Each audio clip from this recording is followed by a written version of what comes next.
Assalamualaikum warahmatullahi wabarakatuh. Nama Riesya Selvia, NPM 20030120440, jurusan Ekonomi Syariah kelas B.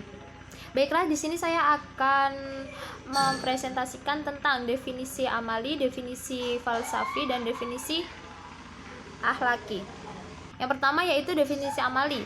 Tasawuf amali disebut juga dengan tasawuf tabiki atau terapan, yaitu tasawuf yang membahas bagaimana cara mendekatkan diri kepada Allah Subhanahu wa taala melalui zikir dan wirid dengan harapan memperoleh ridho ilahi. Dan adapun nama-nama lain dari tasawuf amali yaitu tasawuf Al-Qur'an atau Qur'ani, dua tasawuf sunni yaitu mengamalkan tasawuf dengan mengikuti sunnah Nabi. Setelah itu, nomor 3, tasawuf akhlaki, yaitu mengamalkan tasawuf dengan fokus utama membina akhlak mulia dengan cara membersihkan diri dari dosa kecil. Yang keempat, tasawuf salafi, yaitu mengamalkan tasawuf dengan berpedoman kepada pemikiran, pandangan, dan metodologi bertasawuf sebagaimana yang diamalkan generasi kaum salaf yang soleh. Yang kedua yaitu definisi falsafi. Tasawuf falsafi adalah sebuah aliran dalam bertasawuf yang menggabungkan antara visi mistik dan visi yang rasional. Tasawuf ini tidak bisa dikatakan sebagai tasawuf yang murni karena telah menggunakan pendekatan pikiran dan rasio. Namun juga tidak bisa dikatakan filsafat seutuhnya karena didasarkan pada rasa.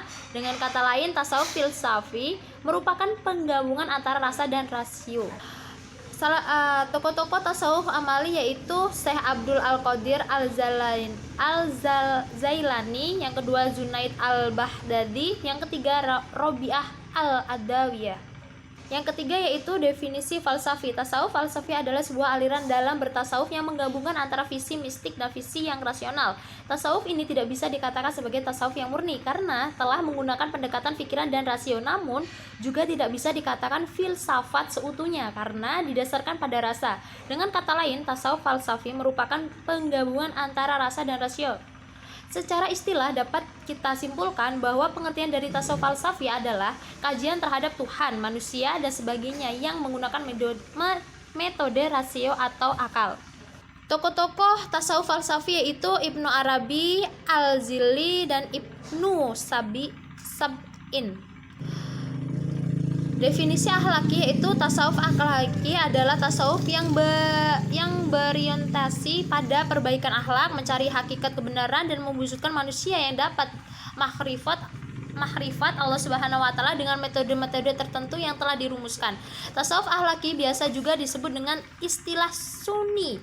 Tasawuf model ini berusaha untuk mewujudkan akhlak yang mulia dalam diri si sufi sekaligus menghindari diri dari akhlak mazmumah atau tercela. Tasawuf akhlaki ini dikembangkan oleh ulama salaf. Karakteristik tasawuf akhlaki yaitu 1. Melandaskan diri pada Al-Quran dan As-Sunnah. Dalam ajaran-ajarannya cenderung memakai landasan Qur'ani dan hadis sebagai kerangka pendekatannya. Kedua, kesinambungan antara hakikat dengan syariat, yaitu keterkaitan antara tasawuf atau bisa disebut sebagai aspek kebatiniah dan fikih sebagai aspek lahirnya. Ketiga, lebih bersifat mengajarkan dualisme dalam hubungan antara Tuhan dan manusia. Yang keempat, lebih berkonsentrasi pada soal pembinaan, pendidikan akhlak, dan pengobatan jiwa dengan cara latihan mental. 5. Tidak menggunakan terminologi atau terminologi filsafat. Baiklah, cukup sekian presentasi dari saya. Jika ada tutur kata yang salah